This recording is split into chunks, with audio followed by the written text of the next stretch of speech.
Jezebel's story begins in a time of political alliances and spiritual turmoil, her name destined to echo as a symbol of defiance, manipulation, and ultimate judgment.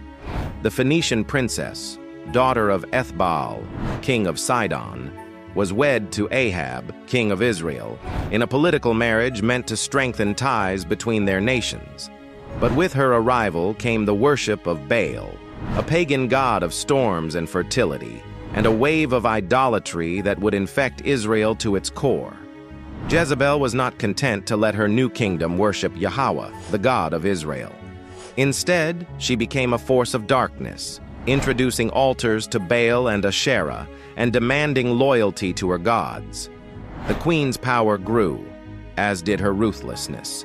She orchestrated a violent purge, slaughtering Yahweh's prophets and replacing them with hundreds of Baal's priests. The land trembled under her reign of terror.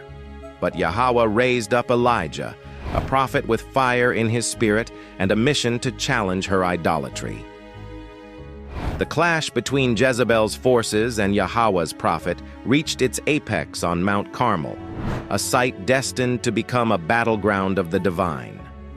Elijah challenged the prophets of Baal to a public contest.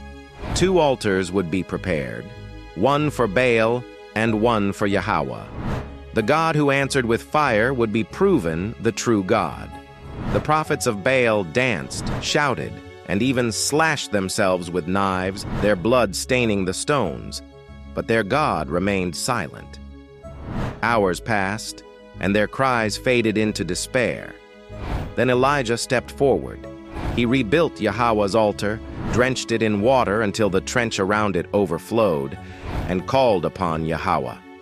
In a moment that shook the heavens, fire fell from the sky, consuming the sacrifice, the wood, the stones, and even the water. The people of Israel fell to their knees, crying, "Yahweh, He is God!"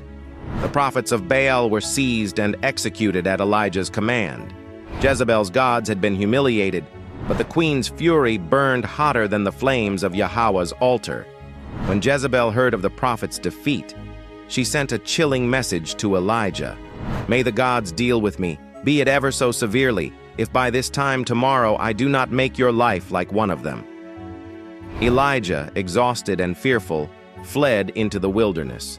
But Jezebel's defiance against Yahweh had not gone unnoticed. Judgment was brewing. Her evil only deepened when her husband, King Ahab, coveted a vineyard owned by a righteous man named Naboth. Naboth refused to sell the land, honoring Yahweh's command to preserve ancestral inheritance. Ahab sulked, but Jezebel took matters into her own hands. She forged letters in Ahab's name, orchestrating false accusations of blasphemy against Naboth. The innocent man was stoned to death, and Ahab seized the vineyard.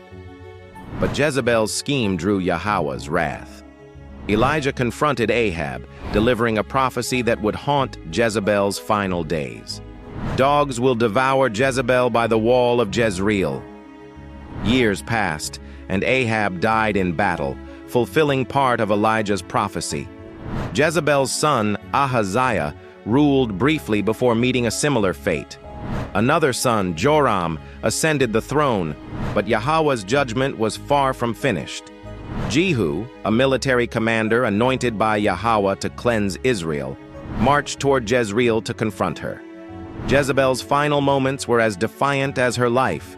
Hearing of Jehu's approach, she painted her face, adorned her hair, and positioned herself in a window overlooking the city gate. Her intention was clear. She would face her enemy as a queen, regal and unbroken. When Jehu arrived, she mocked him, calling him a traitor. But Jehu's response was swift and merciless. He shouted to her servants, "Who is on my side?" At his command, they threw her from the window. Her body struck the ground with a sickening thud, and as Elijah had prophesied, dogs devoured her flesh, leaving only her skull, hands, and feet. Jezebel's story is a chilling tale of unchecked idolatry, manipulation, and defiance against Yahweh. She wielded her power with cruelty, turning the hearts of Israel away from their God and toward false idols. But her death stands as a stark reminder that no one, no matter how powerful, can escape Yahweh's judgment. Her legacy is a warning. The path of rebellion leads only to destruction, and Yahweh's sovereignty cannot be challenged. Her rise was marked by cunning and control, but her fall was swift, humiliating, and final. If you enjoyed this story, please subscribe, share, like, and comment. Thank you, and see you soon.